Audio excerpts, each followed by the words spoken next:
¿Qué es la pedagogía? ¿Por qué debería de saber pedagogía?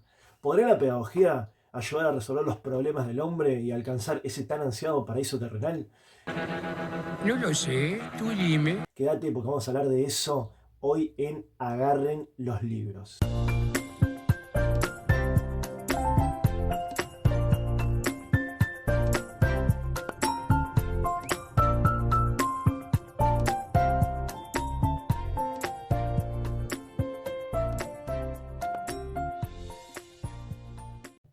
Mi nombre es Mauro, soy estudiante de nivel inicial y en este canal vamos a hablar de cultura, de comunicación y de educación para que seamos personas que pasan a hablar desde la opinión a hablar desde la información y la argumentación.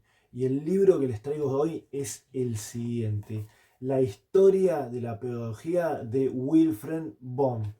Y este libro se los voy a recomendar al principio, a la mitad y al final y hasta en sus sueños, porque es un librazo. Opa, ¿puede ser, pa? Literalmente me parece que es un librazo que deberían leer todos, y la explicación de por qué deberían leerlo todos está en el prólogo. Por un lado dice que si sos un ser humano convencional, tenés que entender que el mundo se moldeó en base al pensamiento. El pensamiento siempre estuvo moldeado por la educación y el timonel de la educación fue la pedagogía. Entonces no podríamos comprender nuestra actualidad, entender la historia, si no comprendiéramos cómo fue la historia de la educación misma. Eso me parece súper importante y lo menciona el autor en el prólogo. Y en el segundo lugar, si no sos un ser humano convencional, si sos un protector de la verdad, de la justicia y de la razón, es decir, sos un docente,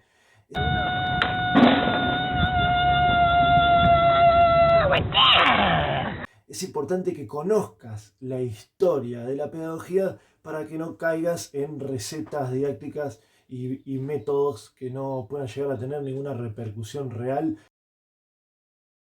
La historia de la pedagogía cuenta con 7 capítulos: el nacimiento de la pedagogía a partir del espíritu de la Grecia antigua, judaísmo y cristianismo, renacimiento y reforma, educación e iluminismo, la idea pedagógica de Rousseau, la pedagogía después de Rousseau y por último, intersección entre naturaleza, sociedad y persona.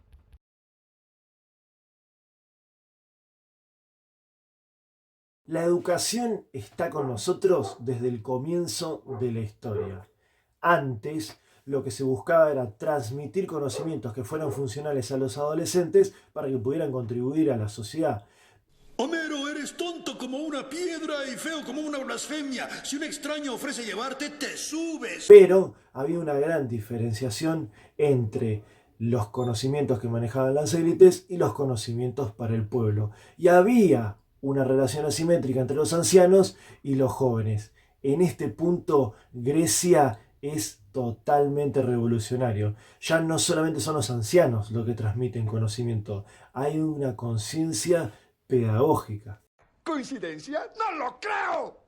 Este impulso pedagógico trata de darle un significado a la palabra arete, que significa progreso. La sociedad empieza a buscar la verdad y la razón. El ser humano empieza a tomar conciencia. Dentro de la era presocrática aparecen los sofistas. Los sofistas influyeron fuertemente en la cultura, el arte, la política, la lengua hasta hoy día. Promulgaron los principios de orden público y Estado. No lo sabía. Fueron el primer punto antropológico. Se podría decir que fue el primer iluminismo. Los sofistas preparaban a las personas para la política. Se hablaba del arte de la retórica, es decir, el arte de convencer y de desarmar con argumentos. Pero acá nace el primer problema. Si yo me tengo que encargar de convencerte de que algo es verdad, ¿dónde está la verdad misma? Los sofistas no se preocupan por la verdad, lo que buscan es convencer. Y Sócrates, influenciado por los sofistas, es el primero en criticar esto, pero usa la retórica para poder reivindicar la filosofía. Si no hay una ciencia exacta que le diga al hombre cómo vivir, el debate lo ayudará a encontrar el camino. Usted tiene que arrepentirse de lo que dijo. No me voy a arrepentir. Usted se tiene... Sócrates también es influenciado por los sofistas, con la diferencia de que a este, el oráculo de Delfos, le dice que no va a haber liberación del hombre hasta que se conozca a él mismo. ¿Y de qué manera? ¿Con la introspección? No, conociendo a los demás. Es por eso que para la liberación del hombre es muy importante la comunicación con el hombre. La educación socrática se encarga de liberar al hombre y presenta los primeros pasos metodológicos. La ironía, que se basa en cuestionar algo, la dialéctica, que se trata de buscar lo verdadero y lo falso, y por último la mayéutica, que es el raciocinio productivo, el resultado. Platón aporta su visión escribiendo La República, que según Rousseau, más que una obra política, es una obra de la educación. Un debate sobre la justicia, pero no a nivel social, sino a nivel personal. Y esto es muy importante, porque Platón reconoce la unión que hay entre la política y la educación.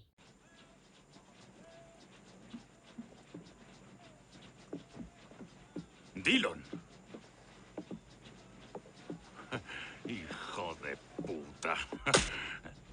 El conocimiento del bien capacita al individuo a poder liderar una comunidad correctamente balanceada. Le da el poder de decisión. Consecuentemente, Aristóteles logra ordenar la educación.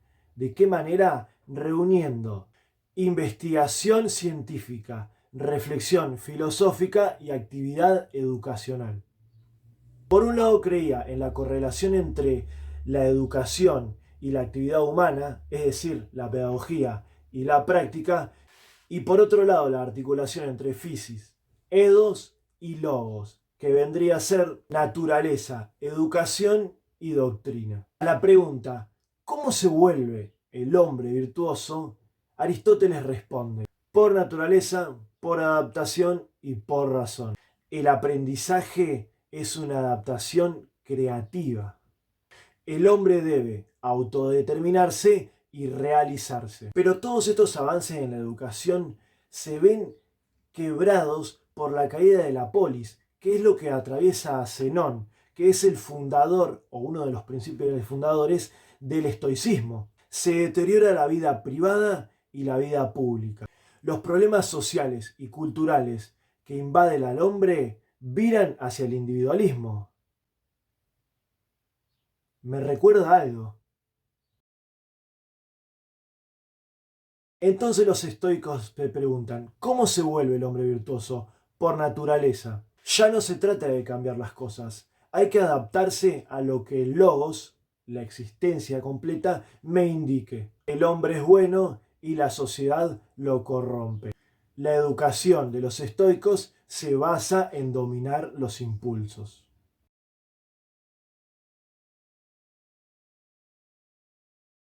Gran parte de la cultura occidental fue fuertemente influenciada por la filosofía greco-romana y el cristianismo. Pero a su vez, el cristianismo fue fuertemente influenciado por el judaísmo, que a diferencia de la cultura greco-romana, adoptó un solo Dios. Dios se comunica con las personas directamente o indirectamente por sus profetas. Es por eso que el cristianismo revolucionó este concepto con la llegada de Jesús. Dios creó y Dios perdonó por su Hijo. Gracias, espíritus del cielo. No los voy a defraudar, lo juro. No hay verdad que buscar. La educación solo se tiene que encargar de propagar la palabra de Dios. La fe supera a la sabiduría. En este concepto, Dios define la ley moral. 700 años después de Aristóteles, Agostino vuelve la mirada en la introspección del hombre, pero se replantea el tiempo. Si el pasado no existe, si el futuro es incierto y estos dos conceptos viven dentro de mí, al igual que el presente es un momento ínfimo, en definitiva, la vida es un camino inevitable a la muerte. Es por eso que la única opción, las únicas dos opciones que tiene el hombre es o elegir una vida de virtuosismo o elegir una vida de ociosidad. El virtuosismo lo llevará irreparablemente hacia Dios y la ociosidad lo alejará. Su pensamiento pedagógico resuena hasta hoy la de un alumno activo que tiene que buscar esa virtuosidad. Tomás de Aquino acompaña el pensamiento agustino, pero discrepa en el autoaprendizaje. Él dice que el hombre aprende en primera medida por Dios, pero en segunda por el maestro. Necesita a alguien que lo guíe en este camino. Ricardo de San Víctor profundiza en esta definición de persona de Agustiniano y cita: persona es un ser que existe por sí misma conforme a una existencia racional y única. Sumado a esto, Pedro Abelardo vuelve a reformar la definición de persona sumando dos conceptos: tarea moral, esfuerzo ético. Pero ¿qué tiene esto de importante? Acá se empieza a separar a la palabra individuo de la palabra persona. Y esto es importantísimo para la pedagogía, porque da lugar al humanismo. ¡Zurdo de mierda! Pero ¿cómo era la pedagogía medieval? Enfrentaba un grave problema. Se basaba en la fe, no en la realidad. La existencia de Dios era un acto de respuesta al oyente que derivaba en un individualismo, y por otro lado, el contenido de la palabra de Dios que venía estipulado en dogma y en escrituras terminaba siendo muy autoritario. Es por eso que el pensamiento escolástico trata de reunir a la fe con la razón, como lo hicieron los antiguos griegos. Pero por otro lado, este pensamiento escolástico queda muy atrás de dos corrientes que están llevándose por delante la pedagogía. Por un lado, el misticismo, y por otro lado, la teoría de los tres reinos. ¿Pero qué es el misticismo? Se aleja de la realidad, va hacia la oscuridad del hombre. El hombre debe perderse para encontrarse, es decir, tiene que abandonar toda su esencia a la palabra de Dios. De aquí es donde nace la palabra formar. Por otro lado, totalmente antagonista, Joaquín de Fior no reconoce las dos eras cristianas, es decir, el Viejo y el Nuevo Testamento, sino que reconoce tres reinos, que son los siguientes: pasado Padre, presente Hijo y futuro Espíritu Santo. ¿Qué significa esto? Que el hombre va en una ascensión gradual hasta la salvación, pero la salvación se encuentra aquí en la tierra. Una idea totalmente revolucionaria que da pie al siguiente concepto. Adán es el hombre viejo y la educación lo convertirá en el hombre nuevo. La educación es renovación, es decir, renacimiento. Emotional damage. La educación se pone a la misma altura que la salvación y con su posterior secularización va a tomar un rol protagonista en la humanidad. Pero ¿qué pasa con la historia de la educación? ¿Llega a buen puerto? Bueno, me vas a matar porque vamos a dejarlo para una parte 2, porque la verdad que el libro es muy extenso y tiene muchas cosas que es importante mencionar. Te repito, como en todos los videos que hago. Esto es simplemente un resumen para que vos te intereses en la lectura y lo leas. A mí me parece que es un librazo muy nutritivo en lo que respecta a la cultura. Es importante que lo leamos y tampoco es muy largo. Son simplemente 150 hojas donde nos resumen la historia del pensamiento de la humanidad desde la perspectiva del autor. Así que partite un me gusta, compartí y comentame qué pensás, que me ayudas muchísimo, y promovás la educación para que podamos hacer la parte 2 de la historia de la pedagogía.